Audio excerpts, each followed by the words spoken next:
Okay, everybody, are you ready for clue 2? In this last hour, you probably should have gotten through the majority of all of those 20 squares and made them into 40 half square triangles.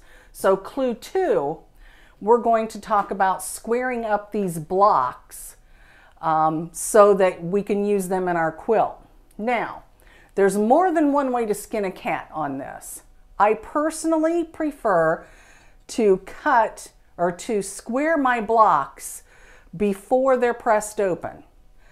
I have a tendency to not be a really good squarer of things, and so then my colors wouldn't quite match.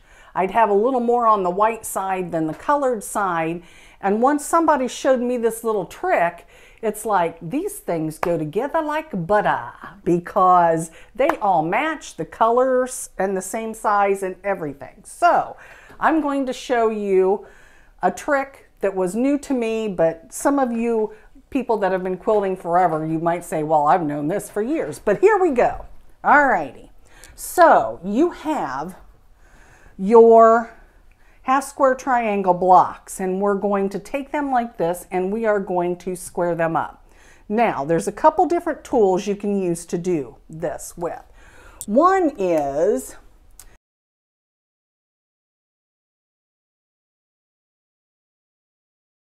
this is a handy dandy little tool that I found from a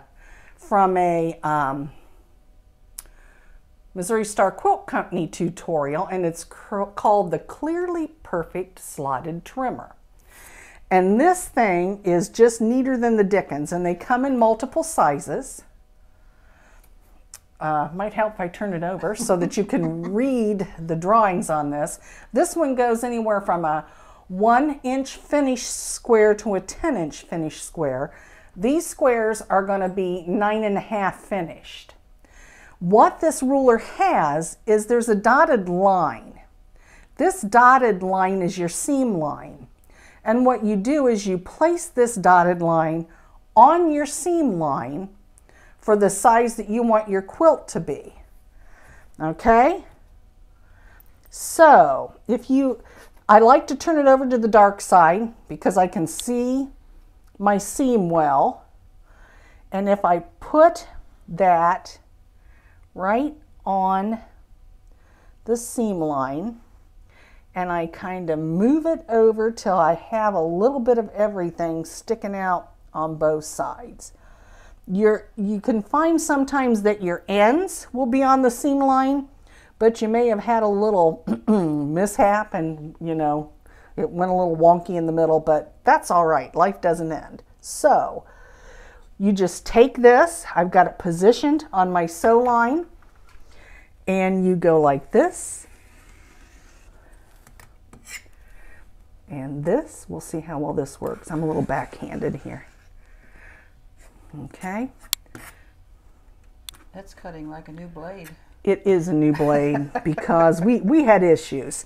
And there's also, they call it Clearly Perfect Slotted because there's a little slot right here that on each end for each size that cuts your little dog ear off. Let's see if I got him. Oh, I got them both. Hot dog.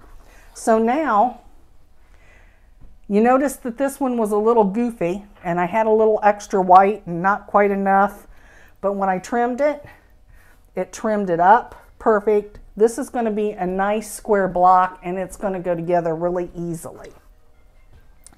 The other method to this is, if you don't have the Clearly Perfect Slotted Trimmer, is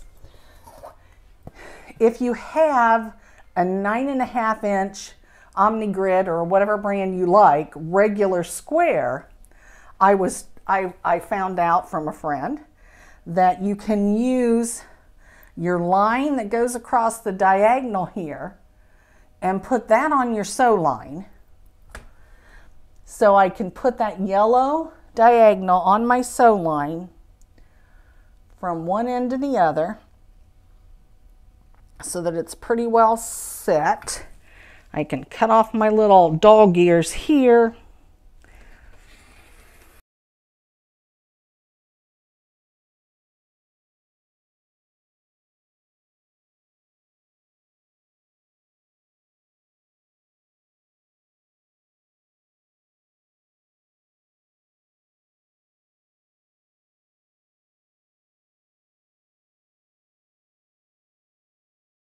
Whoops. Sometimes I don't press down hard enough. There we go. And I just went when I moved it just a hair off the, let's try that again, that's better. And you're on camera, so that makes a difference too. Yes. Yeah, you can just delete that. That works well. Okay. Okay, so there's two different methods to squaring up these blocks. So once you get them squared up,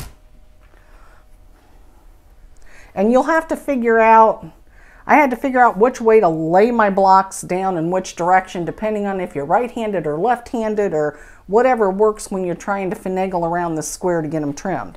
So now we're going to go, now we'll press them open. So, like Jenny always says, press to the dark side. I'm going to set my seam.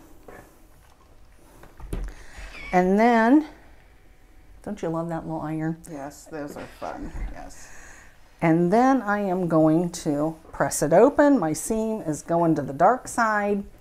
And I'm going to add that to the pile of blocks that I've already got done. I'll do this one the same way. Set my seam.